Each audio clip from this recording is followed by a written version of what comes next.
Madam یہ بتائیے گا کہ 2-3 سال پہلے آپ عدالتوں میں تھے، جیلوں میں تھے، آپ کی سیاسی جو مخالف سیاسی جماعت ہے وہ اقتدار میں تھی، اس کے بعد آپ اقتدار میں آئے اور آپ کی سیاسی جو مخالف جماعت ہے وہ جیلوں میں عدالتوں میں آئی، تو یہ کیسے کب تک یہ چلتا رہے گا کہ ایک سیاسی جماعت اقتدار میں اور دوسری جیل میں رہے گی؟ بسم اللہ الرحمن الرحیم۔ سب سے پہلے تو آج جو ہم یہاں پیش ہوئے ہیں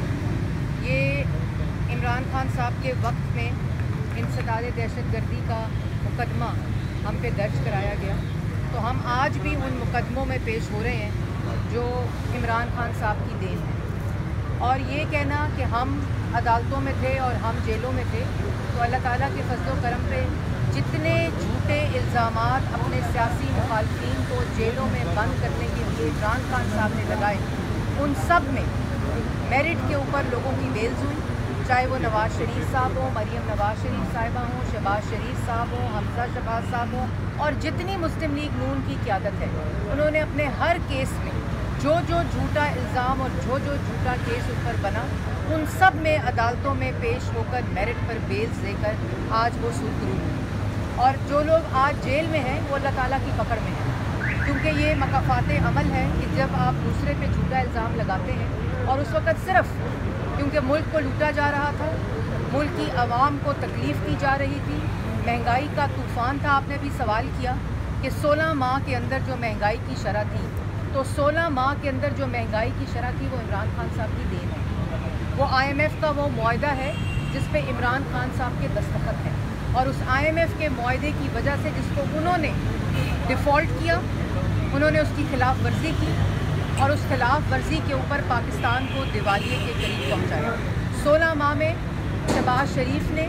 ملک کو ڈیفالٹ ہونے سے بچایا، شری لنکا بننے سے بچایا، جہاں نہ دوائی ملتی، نہ پیٹرول ملتا، نہ کسی قسم کے کھانے پینے کی اشیاء ملتی، اور ملک کے اندر دھاوا بولا جاتا، بلوے ہوتے اور انارکی پھیلتی۔ سب سے بڑا جو کارنامہ ہے، اور اس کے بعد ایک اور بات کہ 16 ماہ میں جو مہنگائی ہے وہ 49 سال کی نالائکی، نااہلی، چوری اور لوٹ مار ہے۔ نواز شریف صاحب جب اقتدار میں آئے، پاکستان کی عوام سے اور پاک ملک کے اندر سے مہنگائی کا خاتمہ کیا۔ 2013 میں مہنگائی تھی 13 سے 16% مہنگائی تھی، جب 2018 میں پاکستان مسلم لیگ نون کی اور 2017 میں نواز شریف صاحب کی حکومت ختم ہوئی، اس وقت مہنگائی کی شرح 2.4% تھی، دہشت گردی ختم تھی، بجلی کے منصوبے بن کر لوڈ شیڈنگ 0 پر تھی، اور آج بھی 21 تاریخ کو انشاءاللہ مینار پاکستان پر محمد نواز شریف صاحب اپنا اکنامک ویژن دیں گے، اور خالی مسلم لیگ نون کے لیے نہیں، آج پاکستان کا ہر شہری، پاکستان کی عوام وہ راہ تک رہی ہے جس نے ہمیشہ پاکستان کی عوام سے مہنگائی کا خاتمہ کیا، جس نے ہمیشہ پاکستان کے نوجوان کو روزگار دیا۔ اور ابھی جاوید لطیف صاحب یہ بات کر رہے تھے کہ شاید 15 سے 16 سال کے بچے کو نہیں پتہ کہ نواز شریف کون ہے، لیکن 15 سے 16 سال کے بچے کو پتہ ہے کہ لوڈ شیڈنگ اس ملک میں صرف نواز شریف نے ختم کی۔ نوجوان کو یہ پتہ ہے کہ 65 لاکھ لوگوں کو روزگار نواز شریف نے دیا، لوگوں کو یہ پتہ ہے کہ 14,000 میگا واٹ بجلی نواز شریف نے دی، اور لوگوں کو یہ بھی پتہ ہے کہ اگر کسی کے پاس معاشی پلان ہے جس سے پاکستان کی عوام کے پیٹ بھر سکے، مہنگائی ختم ہو سکے، روزگار مل سکے، امن واپس آ سکے، وہ نسخہ صرف اور صرف نواز شریف صاحب کے پاس ہے۔ یہ ہمارے مخالفین کو بھی پتہ ہے، اس لیے آج وہ لوگ جو کہتے ہیں کہ 21 تاریخ کو نواز شریف صاحب نہیں آ رہے، پہلے تو ان کو یہ کہنے کی ضرورت کیوں پڑتی ہے؟ ان کو یہ کہنے کی ضرورت اس لیے پڑتی ہے کہ ان کو بھی یہ پتہ ہے کہ اس ملک کے لیے اس وقت اس ملک کو نواز شریف کی ضرورت ہے۔ نواز شریف کو چوتھی دفعہ وزیر اعظم بننے کی ضرورت نہیں ہے، انہوں نے یہ ایوان، یہ اقتدار پاکستان کی عوام کے ووٹ کی طاقت سے 3 دفعہ ملک کے منتخب وزیر اعظم تھے، کبھی RTS کو بٹھا کر ملک پر مسلط نہیں ہوئے تھے، کبھی سلیکٹ ہو کر ملک پر مسلط نہیں ہوئے تھے، اور یہی وہ وجہ ہے کہ یہ جو 2 4 3 کوئی ویلاگ کر رہا ہے، کوئی سستی دکانیں لگی ہوئی ہیں، وہ صرف اس لیے لگی ہوئی ہیں کہ ان لوگوں کو خوف ہے۔ اور یہ بھی میں آپ کو بتانا چاہتی ہوں کہ انشاءاللہ 21 تاریخ کو محمد نواز شریف صاحب آئیں گے، اور پھر سے اس ملک میں مہنگائی ختم کی تھی، پھر سے کریں گے، اس ملک کے اندر دہشت گردی ختم کی تھی، امن لائے تھے، پھر سے کریں گے، اس ملک کے اندر پاکستان کے نوجوان کو روزگار دیا تھا، پھر دیں گے، اس ملک کے اندر IMF کو، یہ IMF کا پروگرام جو عمران خان کا ہے اس سے مہنگائی ہوئی، یہی IMF کا پروگرام اس وقت 2016 میں جب اس کو خیر بات کہا تھا तो उसके बाद भी और उससे पहले भी चीनी की कीमत 52 रुपये रही थी, आटे की कीमत 35 रुपये रही थी, बिजली का जो बिल है, बिजली का जो यूनिट है वो 11 रुपये रहा था। और यही वो वजूहात हैं कि उस मुआहदे पे दस्तखत हुए जिसकी वजह से इमरान खान साहब की दौर में ये तमाम महंगाई हुई। और फिर मुल्क को जाने से पहले कि उनको पता था कि मेरा इक़्तिदार जा रहा है और मुल्क के साथ दुश्मनी थी। और यही वजूहात हैं जिसको हमने माशी इस्तेहकाम, मईशत की डायरेक्शन और मुल्क के अंदर पॉलिटिकल स्टेबिलिटी 9 मई को इस मुल्क के ऊपर, रियासती अदारों के ऊपर, शोहदा के जो एम्बलम्स थे, जो उनकी यादगारें थी, उनके ऊपर अटैक करना था। और वो क्यों करना था? कि इस मुल्क के अंदर सियासी अदम इस्तेहकाम हो, इस मुल्क के अंदर सियासी अदम इस्तेहकाम की वजह से माशी अदम इस्तेहकाम हो, लेकिन कामयाबी नहीं हुई। और इंशाअल्लाह वो तमाम साजिशें, वो तमाम मुश्किलात जो पाकिस्तान की आवाम को हमें पता है, हमसे बेहतर कोई नहीं जानता, हम इनकी नालायकी, नाअहली को एक्सपोज करके, कन्फ्रंट करके 16 माह में अल्लाह ताला के फजल करम से हमने हुकूमत जब ख़त्म की है तो मुल्क के पास एक माशी डायरेक्शन मौजूद है। मुल्क के पास महंगाई ख़त्म करने के वो तमाम जो रास्ते हैं, जो इकनॉमिक पॉलिसीज़ हैं, जो अदम इस्तेहकाम था मईशत के अंदर, वो वापस आ चुका है। और 21 तारीख के बाद दोबारा मुल्क तरक्की करेगा, दोबारा बिजली के बिल सस्ते होंगे, दोबारा महंगाई कम होगी, नौजवान को रोज़गार मिलेगा। और सिर्फ़ और सिर्फ पाकिस्तान की आवाम जानती है कि ये काम सिर्फ नवाज़ शरीफ साहब के हाथों हो सकता है, क्योंकि जिसकी नीयत,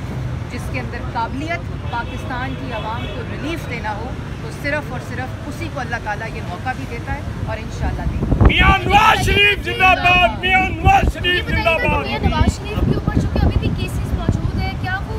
पाकिस्तान आने के बाद दोबारा इन केसेस का सामना करेंगे, अदालतों में पेश होंगे? देखिए, मियां नवाज शरीफ साहब वो शख्स हैं जो अदालतों से और कानून से भाग कर नहीं गए थे। वो अपनी सज़ा सुनकर बेटी का हाथ पकड़कर पाकिस्तान वापस आए थे। और मुल्क की तारीख में कोई सियासी रहनुमा ऐसा नहीं है जिसके ऊपर झूठे केस बनाकर नैब की रोज़ाना की पेशियाँ हो। और 150 से ज़्यादा पेशियाँ नवाज शरीफ साहब ने अदालत में कोई डब्बा लेकर, कोई कनस्तर लेकर और कोई डस्टबिन लेकर पेश नहीं की थी। बेटी का हाथ पकड़कर एक बावकार शख्स की तरह, जिसने इस मुल्क की खिदमत की है, अदालतों में पेश हुए, कानून के सामने पेश हुए, ये जानते हुए कि ये झूठे मुकदमे, ये साजिशें हैं। लेकिन उन्होंने पाकिस्तान के जो कानून था उसके ताबे होकर कानून का सामना किया और सुरखरू हुए। और इंशाअल्लाह इस दफ़ा भी जो हमारी कानूनी टीम है वो बैठी हुई है, कानून का भी सामना करेंगे, अदालतों का भी सामना करेंगे, क्योंकि उनको ये उन लोगों को डर होता है जिन्होंने लूटमार नहीं होती। उनको डर होता है कि जो बाल्टियाँ लेकर, कनस्तर लेकर और डस्टबिन लेकर अदालतों में पेश होते हैं, कि उनको पता होता है कि 4 साल हैं वो आवाम के मुश्किलात में गुजारे हैं, इसलिए किसी किस्म का रिएक्शन आ सकता है। इंशाअल्लाह आप देखेंगे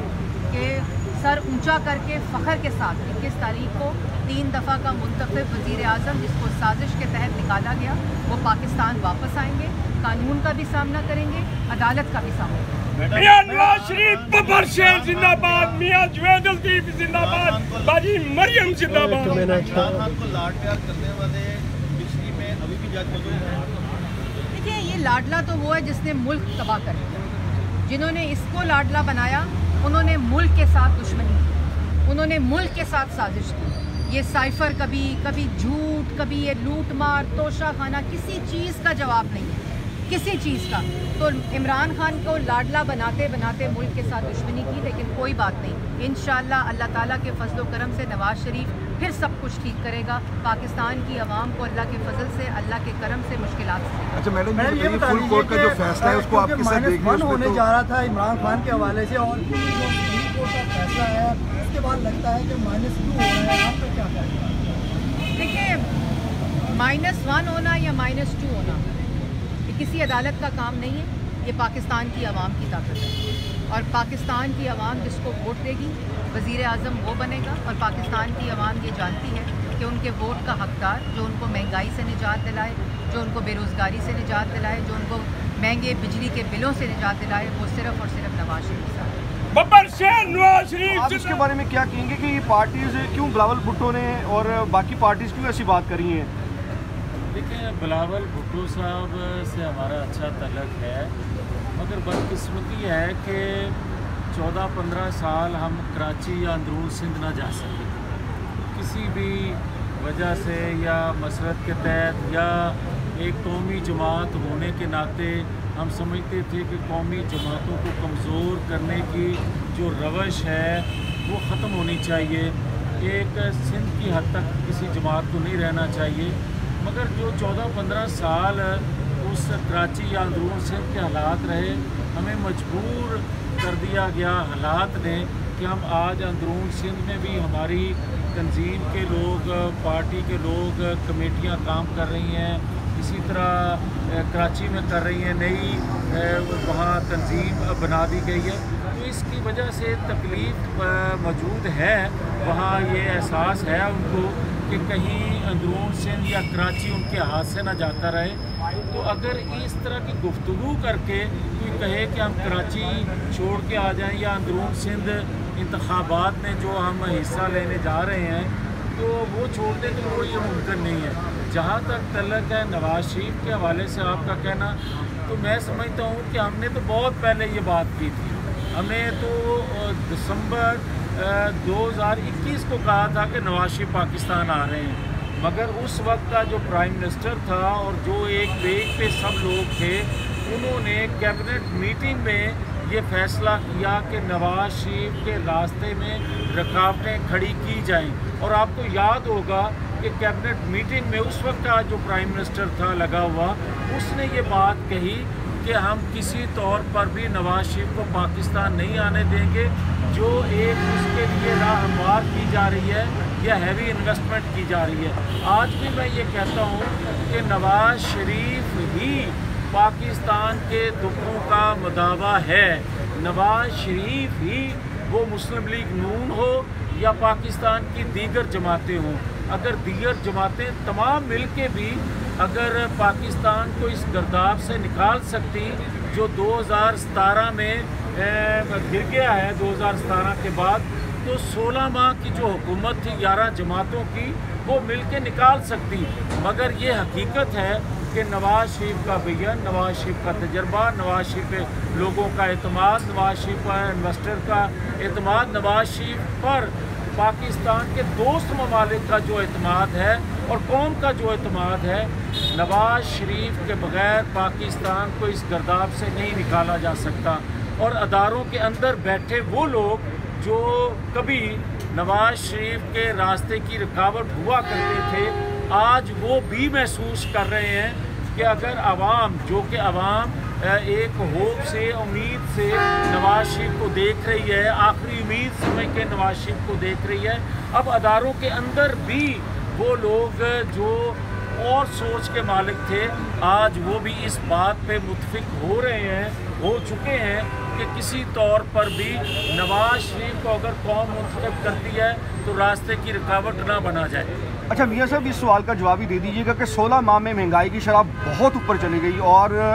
आवाम वाक़तन इस मामले में बहुत परेशान है। बिजली के बिल देख लें, हर चीज़ के मामले में देख लें, शायद खुद दोनों उसकी कीमत देख लें। मियाँ साहब कैसे मोबिलाइज कर सकेंगे? अब हालात वाक़ियात तब्दील हो चुके हैं, 4 साल बाद आ रहे हैं, थोड़ी ग्राउंड रियलिटी भी तब्दील है, तो किस तरीके से आवाम को नून लीग की तरफ मुतवज्जे कर सकेंगे? अगर पाकिस्तान मुस्लिम लीग के कायद का माजी सारे जानते हैं, जो कि चले 15-20 साल का नौजवान नहीं जानता, कम अज़ कम आप तो जानते हैं कि जब नवाज शरीफ 1997 में आया उस वक्त पाकिस्तान के क्या हालात थे, और नवाज शरीफ ने उस वक्त इंडिया के एटमी दबावों के जवाब में पाकिस्तान को न्यूक्लियर पावर बनाया, पाकिस्तान के दिफा को नाकाबिले तस्खीर बनाया, तमाम तर दबाव के बावजूद। 2013 में आया, जो पाकिस्तान के अंदर दहशतगर्दी थी, जो पाकिस्तान के अंदर अंधेरे थे, जो पाकिस्तान की मईशत का हाल था, जो दुनिया में तन्हाई का शिकार था, जो पाकिस्तान के अंदर इन्वेस्टर का अदम एतमाद था, वो सारी चीज़ें ड्रेस हुई और नवाज शरीफ ने पाकिस्तान को 2017 में एक तरक्की करता पाकिस्तान बना के दिखाया। तो आज भी मैं ये समझता हूँ कि जब नवाज शरीफ पाकिस्तान में पाकिस्तान की कमान संभालेंगे तो वो अपने तजर्बे से उन चीज़ों को इंशाअल्लाह ताला ना सिर्फ प्रेस कर सकेंगे बल्कि पाकिस्तान 2017 का बनाने में कामयाब हो जाएंगे।